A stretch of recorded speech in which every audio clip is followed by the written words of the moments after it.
A life lived for others is a life worth living, and I truly believe that. I try to live my life that way. Hey, Kay. Hey, how are you? I'm great. So nice to meet you. Likewise, come on in. Thanks. You guys have been married for what, almost 28 years. 28 years. I always tell everybody that she asked me out, but she says that's not what it was. Yeah, what's your side of the story? Well, we were walking on the beach and he was just really funny and I just enjoyed talking to him. So I told him, well, you know, maybe sometime we can get together, you know. So for me, that was asking me out on a date. Exactly, kind of. I've been a fireman for 26 years. The worst day of their life, you show up at their house, you do what you can to help them. It's his job. Every day he goes to work, we know that that's a possibility, that something could happen. But that's the career that he chose and we're very proud of him for the sacrifices he makes for us. I have a small business where I do architectural design, high-end residential.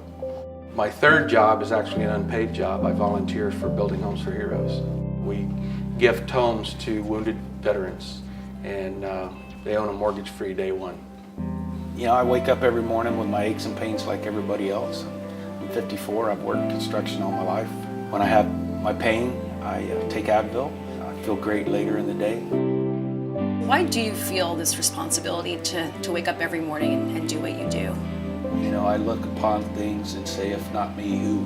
And you meet some of these young folks, men and women that come back beat up, burned, broken. You hear their story. And once you know that about them, how can you not do something for them? So right now, we're going to meet George and Angela, Right. and we're going to see this model home. George is a silver medal recipient, Army Ranger, true hero in every sense of the word. You go in and you talk to him and you can see the excitement in his face. It's going to be a little bit different, but this is basically the same house. There would be a rail that runs down the center. It would go from the bed, and this would be where you transfer to the shower chair. You could build this house 5 different times, and it would be different for every soldier. So it was August 2015 when you were shot in Afghanistan. That's correct.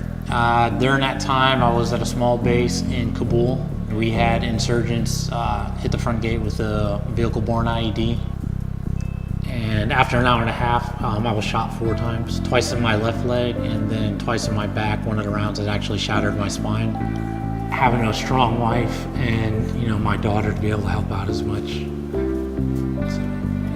it means a lot. For us, family is everything. Today's day one, we're breaking ground. The first home I did for Building Homes for Heroes was our 9th home. 2 weeks ago, we gifted our 100th home. Kelly has spent his entire life helping others. He risks his life every day as a firefighter and helps wounded veterans who did the same at war defending our country. Kelly finds no greater satisfaction than building homes for these veterans and their families. Nothing makes him prouder than helping to create a bright future for them and give them a chance to rebuild their lives. He has changed the lives of 100 families across the country, and that's what makes him an Advil doer.